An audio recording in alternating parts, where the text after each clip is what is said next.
Hola, ¿qué tal? Mi nombre es Yesenia Bautista. Hagamos una breve introducción al tema. Teoría del arte en la ilustración y panorama histórico social. Immanuel Kant y el problema del conocimiento. Crítica del juicio. La ilustración fue un movimiento intelectual que surge en Europa en el siglo XVIII. Aunque surgió en Inglaterra, fue en Francia donde cobró mayor importancia.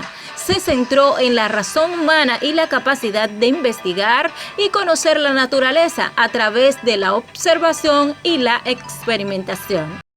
En cuanto a la teoría del arte en la ilustración, los pensadores sostenían que el conocimiento humano podía combatir la ignorancia, la superación y la tiranía para construir un mundo mejor.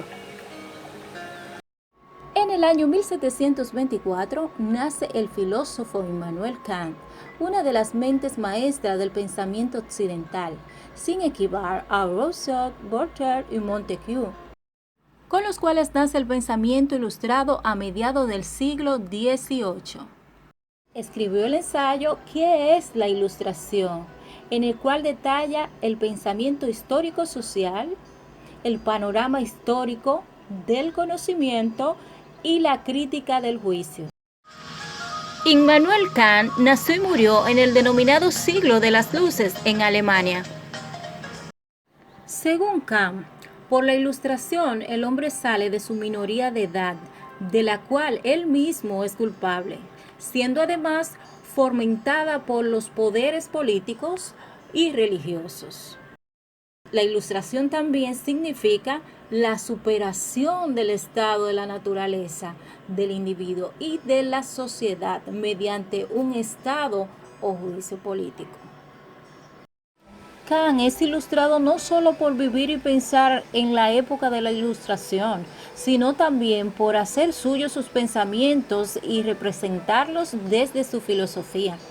Justo en la época que nace Kant, la Ilustración estaba en pleno apogeo, que se caracterizó por la revolución industrial y agrícola y el plano económico por la división estamental, por herencia y posición social, por el enriquecimiento progresivo de la burguesía que comenzaba a tomar mayor protagonismo social y desde el plano político por la aparición del despotismo ilustrado, que partía del concepto del Estado absoluto, desbancando el razonamiento wilfiano fruto del pensamiento de Leibniz. Con el reinado de Federico II, Rusia asumió la hegemonía de Alemania, introduciendo las ideas ilustradas y el conocimiento científico de Newton a través de la Academia de Ciencias de Berlín.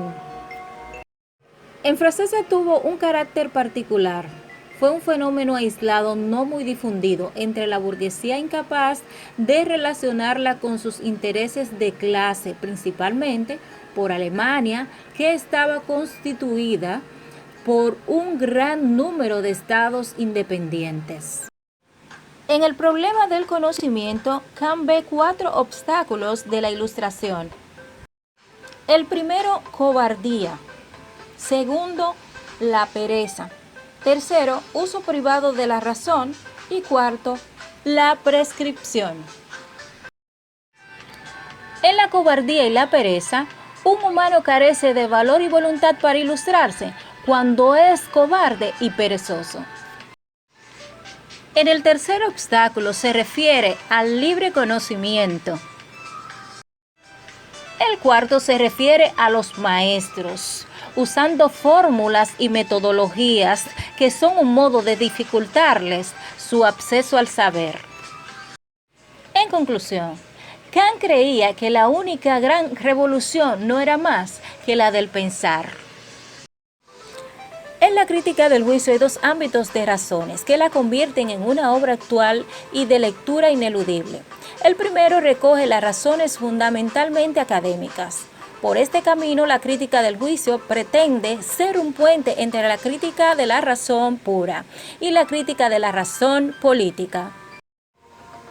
Para Kant, un juicio es un enunciado o proposición que relaciona 2 conceptos, predicado y sujeto, de tal modo que uno de ellos, el predicado, se atribuye o expresa una propiedad del otro sujeto.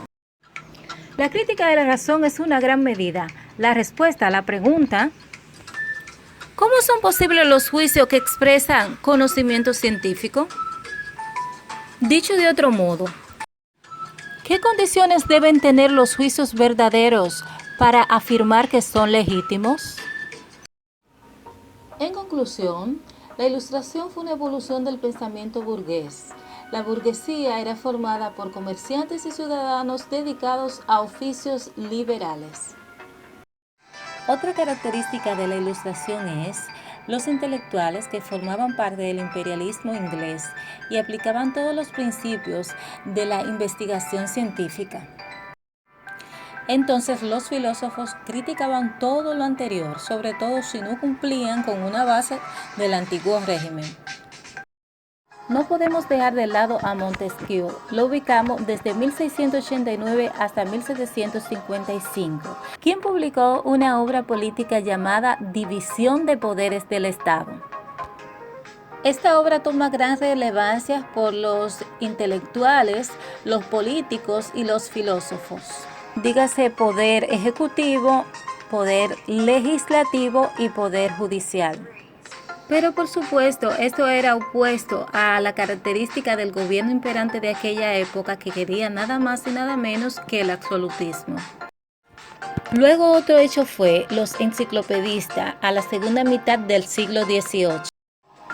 Ellos recopilaron todos los conocimientos en la famosa obra francesa que comenzó a publicarse en el año 1751, dirigida por el filósofo Diderot y el matemático D'Alembert.